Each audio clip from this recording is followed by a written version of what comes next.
What is up, everybody? This is Mean Dean from the Outsiders Podcast, also known and newly known as the Kliq Podcast, as our brand is KliqPod Inc. Couple updates here before we jump into Mean Dean's A through Z pay-per-view review. Got a new mic. It's pretty awesome. Hope you can tell the difference. Still got our man JG on YouTube, rolling with those Monday Night Raw and Tuesday Night SmackDown Live reviews, as well as the pay-per-view reviews for right now, in terms of the new ones, so we should be covering Fastlane as well, and we should hear from that too. So make sure you check out JG on YouTube. He's definitely put in a lot of work on that, and he's put in a lot of time, and he's got a new mic and background and everything, so make sure you go on there and subscribe, as well as iTunes, Podomatic, Patreon, and we are also on social media, Twitter and Facebook. We will be changing our Facebook name to the Kliq Podcast. Facebook has made it incredibly hard to do that. So at Mania Monday, we are going to go ahead and make the switch, and we'll keep notifying everybody through our podcast here. So, as mentioned in the last podcast with WCW Bunkhouse Stampede 1988, we are in the B's, and the very next one is WWE Bad Blood 2003. There are only two Bad Bloods, a 2003 and 2004, and this one is around the time where Goldberg and Triple H were having their feud, as well as Goldberg about being done, basically the lead up to WrestleMania 20. It wasn't a bad pay-per-view. There's a few matches I want to cover in here, so let's jump in. Match number 1, the Dudley Boyz versus Chris Nowinski and Rodney Mack. This started as a racially charged storyline. Not sure why.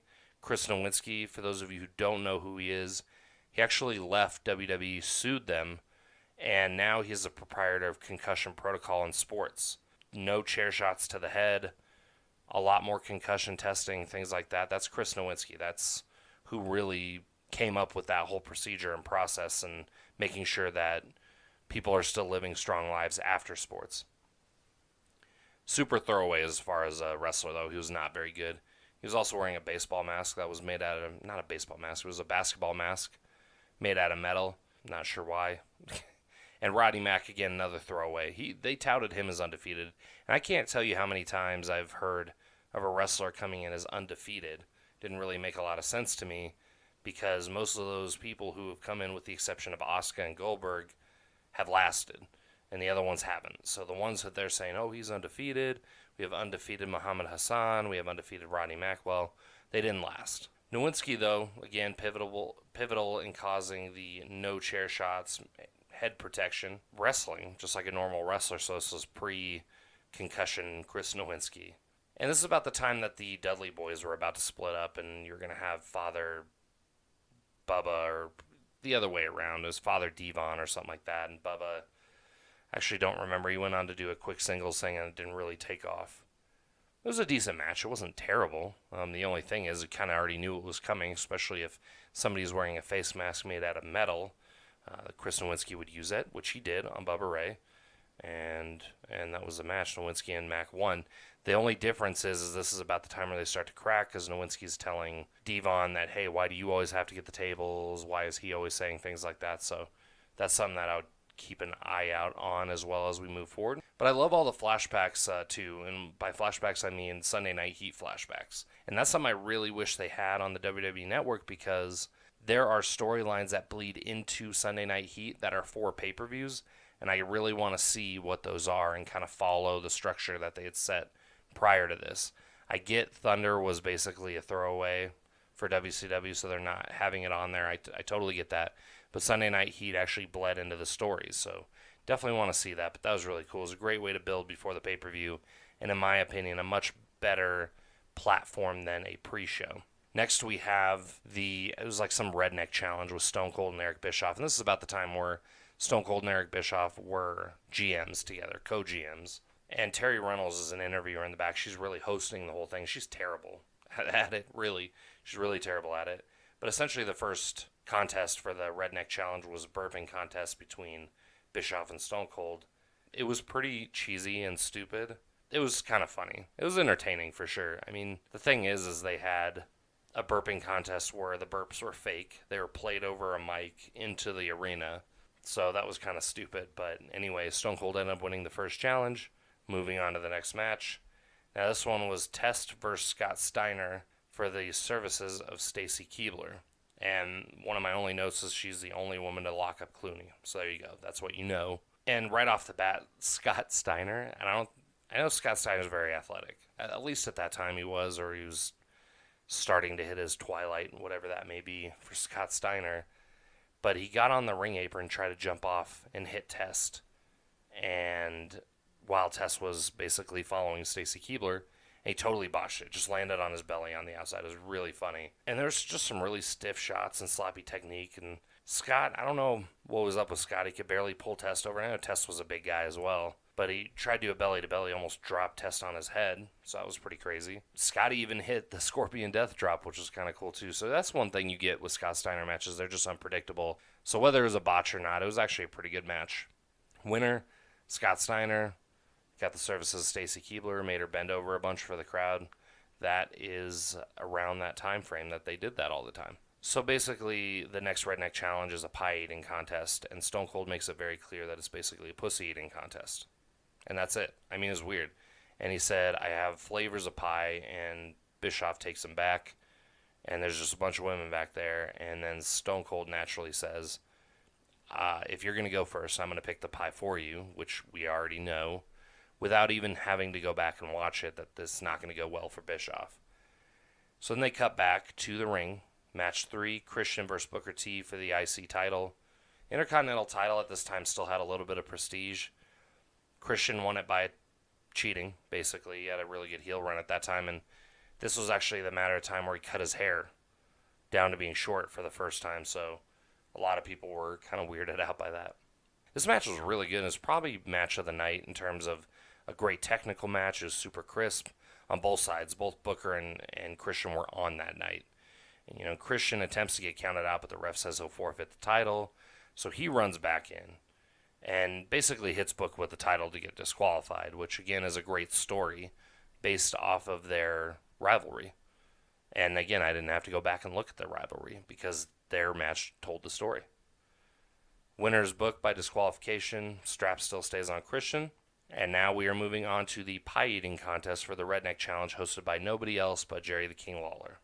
Now, Stone Cold is playing it up like he's going to choose one of the 4 good-looking women in the back that Bischoff picked. But I already knew it was going to be Mae Young, or it was going to be somebody that was going to come out. And that's exactly what happened. Mae came out, and she's disgusting. She's doing the DX crotch chops, and she's trying to take her clothes off. It was very entertaining, very disgusting.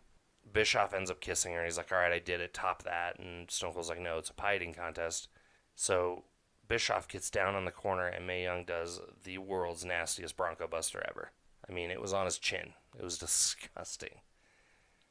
And then now Mae is like looking over to Stone Cold to probably get some from him too. So Stone Cold's warming up his lips, and then just decides to disqualify himself.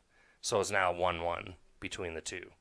And then also what I saw was very noteworthy is Gail Kim vignettes, to the future type of vignettes. It was actually really interesting to see. This is the very first time everybody's seen Gail Kim, so that was pretty cool. Match number 3, RVD versus Kane versus La Resistance for the tag team titles. And my first note is La Resistance, one of the worst tag teams in history. It's basically Vince's way of saying he's international. So where in WCW you had Juventud Guerrera and Psychosis, and you had Das Wonderkid and all these guys, international stars that they took from ECW, which is fair. WCW had Kai and Tai and La Resistance, and they were all garbage. Taka Michinoku was great. Funaki was okay. He was entertaining, but he wasn't a great wrestler. And that's all you had, really. I mean, I hate to say it, but that's the truth. I'm just not a fan of La Resistance. I didn't think they hit at all. They're tag team champions. I didn't like Rene Dupree. I didn't like the other guy. Just wasn't very good. And it was a super typical match. RVD, getting worn down, and then can't make the tag to Kane, and then finally he makes the tag, but then they start wearing both of them down, and La Resistance is new tag team champs. That's it. Nothing special about that one.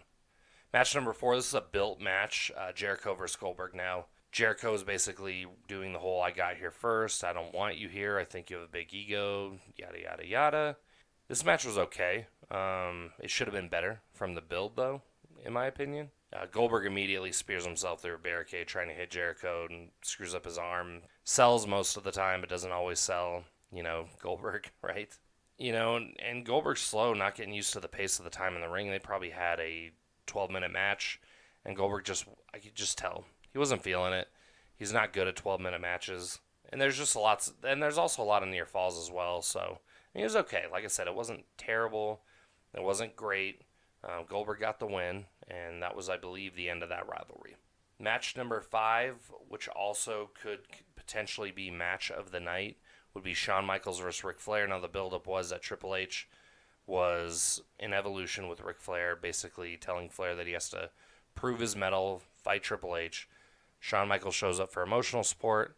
Ric Flair does his heel turn on Shawn Michaels. Now they're wrestling. Again, this is old Ric Flair, so if we went back to WCW Bunkhouse Brawl 1988, put Shawn Michaels in there at his prime, Flair in his prime, that would be probably a better match. But this match was still really, really good. It was a great technical match, as to be expected. Randy Orton tried to come out to Flair's aid, and Michael put him out with Sweet Chin Music, and then puts Flair through a table. It was pretty cool. Sweet Chin Music on Flair, but then Orton blasts Shawn with a chair. Winner, Ric Flair. That's Evolution at its best. That's that heel turn at its best. The Redneck Challenge, last challenge, Bischoff. Basically, they just said it was a singing competition. Bischoff went and lip-synced to his own music. Stone Cold shut it down, made him sing out loud. It wasn't half bad, but Stone Cold knew he couldn't sing anyway, which we know, if you've ever seen any of his songs towards Vince McMahon. And then just said, we're not going to do this, we're going to spin the wheel again. Puts him in a pig pen, whoever has to go in a pig pen first.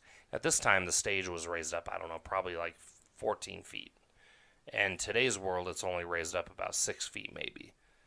But 14 feet is a long way to go, and Stone Cold threw him off that stage into that sloppy pig pen. And that was the end of that. Then Stone Cold won the Redneck Challenge. There wasn't much of a payoff other than just maybe just an entertainment standpoint. Match 6, the very last match, which I know for sure is match of the night, would be Triple H versus Nash for the world title in Hell in a Cell. I was a little skeptical at first about this match because Nash was getting old. I've never seen him in Hell in a Cell, so I wasn't so sure about it. But it was a great match. It was brutal, brutal, brutal match. I really, again, just didn't have high expectations, but it definitely exceeded my expectations. It was a little bit of a slow pace at first, to be expected. But Nash was swinging big time. I mean, elbows, punches, kicks, everything you think of. Triple H used like a tool hammer and just bashed Nash's knee up with it and then hit him in the head with it and busted Nash open. And then he got a 2x4 barbed wire plank, basically. Nash took it. He busted up Game with it. Game is just bleeding horrifically. If anything, there's anything noteworthy or anything to ever go, any reason to go back to this pay-per-view, see how much Triple H bleeds, because it's pretty crazy. And they're just using everything, really. There's like a wooden crate under there that he smashes H with. H hits Kevin Nash with a sledgehammer. And H is just brutalizing Foley. And that's one of the things I didn't mention, that Mick Foley was the special guest referee. Poor H can't get away from him in Hell in a Cell matches. But Triple H is brutalizing Foley and Nash with chair shots, steel steps, anything you could find really in there. And then Foley took this nasty apron bump. So he's basically on the apron. I don't know if it was Triple H who swung into him or if it was Kevin Nash.